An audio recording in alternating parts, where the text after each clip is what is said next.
Ang laki! Spider crab. Hi guys! For today, mag-grocery ako ngayon. Kasama ko si Mau. Ayan, ulit siya. Weekend kasi ngayon dito. And kapag weekend is errand day, kaya bibili tayo ng mga pwede nating lutuin ngayong linggo na to. So, samahan nyo ako. Tapos nga pala, yung kaibigan ko, si Rachel, sinabi niya sa akin na meron daw nagtitinda dito ng spider crabs na mura lang, parang 3 pounds lang daw ang isa. And pupuntahan namin ngayon ni Mau, titingnan namin kung meron pang tinda. Ito na guys, nakarating na tayo. Van lang siya na puti, tapos may nakalagay dito, spider crab. For sale na 3 pounds lang. So ito yon. Tingnan natin kung meron pa. Oh my God, ang dami. Ayan oh. Tapos meron din dito sa kabila. Ang dami niya. So, kukuha tayo.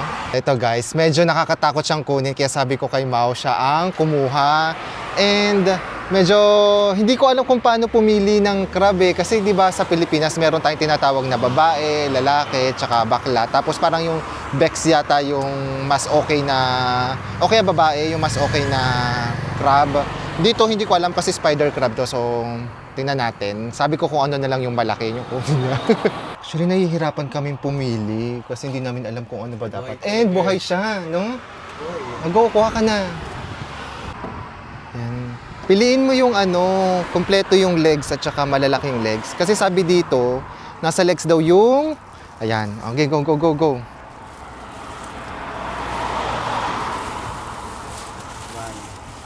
Ayan, nakakuha na tayo ng isa. So ito, meron na tayong isa. Dalawa yung kukunin namin, tig-isa kami. Tatry lang muna namin kasi di rin ako sure kung paano ito lutuin eh. So ito na, nakuha ni Mau, dalawa. Malalaki no, magaganda. So ayan, babayaran na natin. Ito, magbabayad na tayo, nakakuha tayo ng dalawa. Tapos ang isang crab ay 3 pounds daw. Parang 240 pesos siya kung i-convert sa peso. And walang nagtitinda dito, walang tindero kasi honesty store to. Yung bayad natin, ayan, 5 at saka 1 pound. Ihuhulog lang natin siya dito.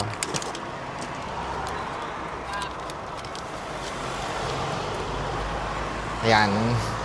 Di ba ang galing?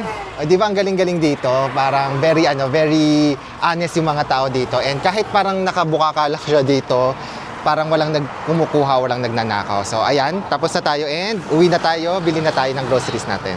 Sa mga kababayan ko pala na nasa Guernsey, kung mapapanood nyo to and nagtatanong kayo kung saan ito mabibili, parang dito siya sa may St. Samson, parang from St. Peter Port, papunta ka ng The Bridge, parang sa may tapat ng BBC na television. So ayan, dito lang siya, malapit lang, pwedeng lakarin. Ito na guys, nakauwi na tayo at ito yung nabili nating crabs. Ang laki! Spider crab. Pero parang ano daw to eh, yung laman niya nandito sa may, yan. Natatakot akong hawakan. Pero ang laki niya. Tapos, parang puro mga lalaki kasi pag ganun yung kanilang ano dito. Hindi lang kita.